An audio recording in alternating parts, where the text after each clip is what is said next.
इस वीडियो में हम डिस्कशन करने वाले हैं relative lowering of vapour pressure के बारे में। इस कॉन्सेप्ट को सीखने के लिए आपको रॉल्स लॉ आना जरूरी है। अगर नहीं आता है तो मैंने एक वीडियो ऑलरेडी बना के रखा है रॉल्स लॉ के बारे में, लिंक डिस्क्रिप्शन बॉक्स में है, उसे डेफिनेटली एक बार रेफर कर लीजिएगा। मान लो मैंने एक सोल्यूशन लिया जिसमें दो लिक्विड्स है, लिक्विड 1 और लिक्विड 2। तो जो वेपर्स फॉर्म होंगे उनमें लिक्विड 1 के भी वेपर्स रहेंगे और लिक्विड 2 के भी वेपर्स रहेंगे। जो लिक्विड 1 का वेपर प्रेशर रहेगा, लिक्विड 1 के जो वेपर्स बने वो सरफेस के ऊपर एक प्रेशर एक्सर्ट करेंगे। तो लिक्विड 1 के वेपर्स का जो वेपर प्रेशर रहेगा वो दिया जाएगा P1 के साथ, वो रिप्रेजेंट किया जाएगा P1 के साथ, और P1 का वैल्यू हम लिखेंगे x1 P1 नॉट इस तरीके से। तो P1 मतलब लिक्विड 1 का वेपर प्रेशर, x1 मतलब इस सोल्यूशन में लिक्विड 1 का जो मोल फ्रैक्शन रहेगा उसे हम कहेंगे x1, और P1 नॉट मतलब अगर हमने प्योर लिक्विड 1 लिया तो प्योर लिक्विड 1 का जो वेपर प्रेशर रहेगा वो रहेगा P1 नॉट। सिमिलरली लिक्विड 2 का जो वेपर प्रेशर रहेगा P2, उसे हम लिखेंगे x2 P2 नॉट, जहां पर again x2 is mole fraction of the liquid 2 in the solution, and P2 not मतलब प्योर लिक्विड 2 का जो वेपर प्रेशर रहेगा वो, और P2 मतलब इस सोल्यूशन में जो वेपर्स फॉर्म हुए थे उन वेपर्स का वेपर प्रेशर क्या रहेगा, वो रहेगा P2। ये रॉल्स लॉ का फॉर्मूला था। अब मान लो हमने एक सोल्यूशन बनाया जिसमें हमने एक कंपोनेंट जो लिया वो प्योर लिक्विड था, प्योर सॉल्वेंट, लेकिन सेकंड कंपोनेंट हमने एक लिक्विड नहीं लिया, हमने सेकंड कंपोनेंट को एक सॉलिड लिया। तो हमने एक सॉलिड लेके इस लिक्विड में डिसॉल्व कर दिया। सॉलिड्स का एक टेंडेंसी होता है कि वो इवेपोरेट नहीं होते हैं, मोस्ट ऑफ देम। तो अगर सॉलिड्स इवेपोरेट नहीं होते हैं या ऐसे सॉलिड्स जो इवेपोरेट होने का टेंडेंसी नहीं दिखाते हैं उन्हें हम कहते हैं नॉन वॉलेटाइल। तो मान लो मैंने एक नॉन वॉलेटाइल सॉलिड को डिसॉल्व कर दिया इस लिक्विड में, हम कहेंगे हमने एक नॉन वॉलेटाइल सॉल्यूट को डिसॉल्व कर दिया प्योर सॉल्वेंट में। तो अब जो वेपर्स बनेंगे वो सिर्फ और सिर्फ सॉल्वेंट के ही वेपर्स रहेंगे। हमें कंपेयर करना है vapour pressure of pure solvent और वेपर प्रेशर ऑफ सोल्यूशन। देखो वेपर प्रेशर ऑफ सॉल्वेंट कुछ ना कुछ रहेगा, लेकिन जैसे ही आपने सोल्यूट को डिसॉल्व कर दिया सॉल्वेंट में, वैसे सोल्यूट क्या करेगा, पूरा का पूरा डिस्ट्रीब्यूट हो जाएगा सॉल्वेंट के इंटीरियर में, लेकिन सोल्यूट के कुछ पार्टिकल्स सरफेस के ऊपर भी कुछ प्लेसेस को ऑक्यूपाई करेंगे। तो सरफेस के ऊपर से तो इवेपोरेशन हो रहा था, अब क्योंकि सरफेस के ऊपर सॉल्यूट के कुछ पार्टिकल्स आ चुके हैं, जो लिक्विड इवेपोरेट हो रहा था वो थोड़ा कम हो जाएगा। क्योंकि लिक्विड का इवेपोरेशन कम हो गया, वेपर्स कम हो जाएंगे, और वेपर्स कम हो गए तो वेपर प्रेशर जो रहेगा वो भी कम हो जाएगा। तो इन्फेरेंस हमारा ये है कि सोल्यूशन का जो वेपर प्रेशर रहेगा P, वो प्योर सॉल्वेंट के वेपर प्रेशर से थोड़ा कम रहेगा। अगर प्योर सॉल्वेंट का वेपर प्रेशर P नॉट है और सोल्यूशन का वेपर प्रेशर P है, तो P नॉट का वैल्यू P से थोड़ा बड़ा रहेगा। अब अगर हम कहें लोअरिंग ऑफ वेपर प्रेशर, तो प्योर सॉल्वेंट का तो वेपर प्रेशर P नॉट था और सोल्यूशन का वेपर प्रेशर P था। तो जो लोअरिंग ऑफ वेपर प्रेशर था वो रहेगा P not minus P। And finally आएगा relative lowering of vapour pressure. Relative lowering of vapour pressure मतलब P नॉट माइनस P। इसे डिवाइड करना पड़ेगा ओरिजिनल वेपर प्रेशर के साथ। ओरिजिनल वेपर प्रेशर मतलब प्योर सॉल्वेंट का वेपर प्रेशर जो कि था P नॉट। तो ये होता है relative lowering of vapour pressure. अब ये वैल्यू इक्वल टू क्या रहेगा ये हमें निकालना है, और इसके लिए हम यूज करने वाले हैं रॉल्स लॉ के इक्वेशंस। रॉल्स लॉ ने हमें कहा था कि कंपोनेंट 1 का जो वेपर प्रेशर रहेगा उसे हम लिखेंगे x1 P1 नॉट इस तरीके से। तो यहां पर हमारा प्योर सॉल्वेंट मान लो कंपोनेंट 1 है, pure solvent is the component 1। तो प्योर सॉल्वेंट का जो वेपर प्रेशर है P, इसे हम लिखेंगे x1 P नॉट इस तरीके से, जहां x1 आपके सॉल्वेंट का मोल फ्रैक्शन रहेगा इस सोल्यूशन में। x1 मतलब मोल फ्रैक्शन ऑफ सॉल्वेंट। यहां पर P क्या है, P रहेगा वेपर प्रेशर ऑफ कंपोनेंट 1, लेकिन वेपर प्रेशर ऑफ कंपोनेंट 1 मतलब वेपर प्रेशर ऑफ सोल्यूशन ही रहेगा, क्योंकि इस सोल्यूशन में वेपर्स बने थे सिर्फ और सिर्फ कंपोनेंट 1 की वजह से। तो P रहेगा वेपर प्रेशर ऑफ कंपोनेंट 1 मतलब vapour pressure of the solution only. x1 जैसे कि हमने कहा mole fraction of solvent, and P not मतलब vapour pressure of pure solvent. ये वाला फॉर्मूला हम सब्स्टिट्यूट कर देंगे इस वाले इक्वेशन में।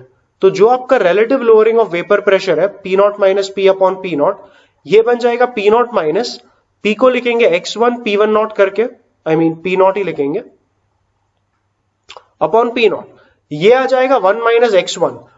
अभी अगर आप देखोगे तो सोल्यूशन में सिर्फ और सिर्फ सल्यूट था और सॉल्वेंट था। सॉल्वेंट और सल्यूट के मोल फ्रैक्शन का टोटल आएगा 1, तो हम कहेंगे x2 का वैल्यू रहेगा 1 माइनस x1, और क्योंकि यहां पे हमें 1 माइनस x1 मिल गया, इसका वैल्यू हम लिखेंगे x2 के इक्वल, आई मीन इसका वैल्यू रहेगा इक्वल टू x2।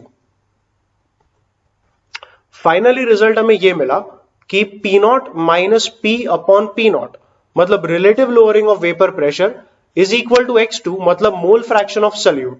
वर्बली लिखूं तो relative lowering of vapour pressure is equal to mole fraction of solute. तो ये हो गया आपका फॉर्मूला, ये हो गया आपका रिजल्ट, ये हो गया आपका थियरी इस पर्टिकुलर कॉन्सेप्ट के बारे में। इसे हमने कोलिगेटिव प्रॉपर्टी क्यों कहा? देखो, मोल फ्रैक्शन मतलब basically number of moles of solute N2 divided by number of moles of solvent plus number of moles of solute. Number of moles basically refers to the number of particles. यहां पे particles किसके हैं ये matter नहीं करेगा, लेकिन कितने particles है वो मैटर करेगा।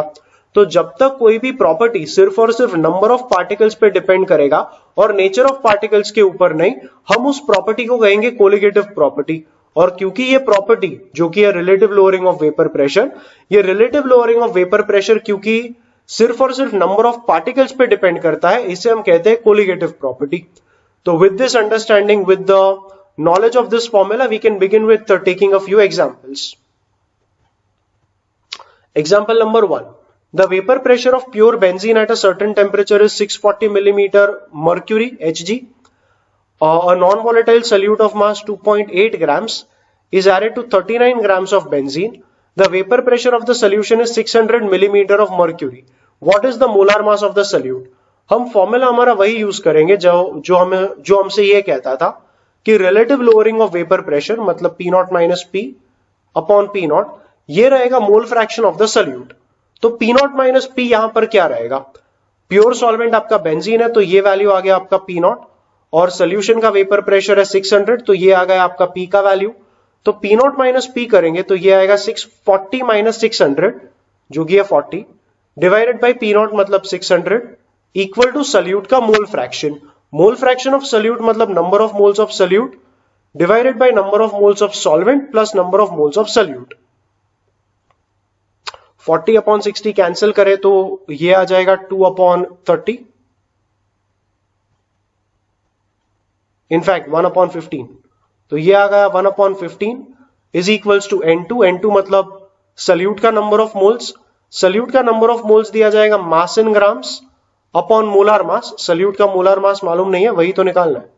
तो सल्यूट का नंबर ऑफ मोल्स आएगा 2.8 upon x, where x is the molar mass of the solute divided by 2.8 upon x जो कि है molar mass of number of moles of solute। 2.8 upon x number of moles रहेगा, और 2.8 upon जो x है x is the molar mass of the solute plus number of moles of solvent कितना रहेगा? Benzene का 39 ग्राम्स लिया था और बेंजीन का जो मोलार मास आएगा C6H6, कार्बन का एटॉमिक मास होता है 12 तो ये आएगा 12 इंटू 6 प्लस हाइड्रोजन का एटॉमिक मास होता है 1 इंटू 6, ये आ जाएगा 78 ग्राम्स पर मोल। बेंजीन का लिया है आपने 39 मतलब number of moles of benzene, ये आ जाएगा 39 अपॉन 78, तो बेंजीन का जो मोल्स है वो है 0.5 मोल्स। हम काफी बार इन कैलकुलेशंस में असम्पशन ये रखते हैं कि आपका जो सल्यूट रहेगा उसका नंबर ऑफ मोल्स सॉल्वेंट के नंबर ऑफ मोल्स में काफी कम रहेगा। तो सॉल्वेंट का जो नंबर ऑफ मोल्स रहेगा अगर सल्यूट के नंबर ऑफ मोल्स से काफी ज्यादा है तो सॉल्वेंट का number of moles plus solute का number of moles approximately solvent का ही नंबर ऑफ मोल्स आ जाएगा। तो 0.5 प्लस 2.8 अपॉन एक्स ये आ जाएगा ऑलमोस्ट इक्वल टू 0.5 ओनली।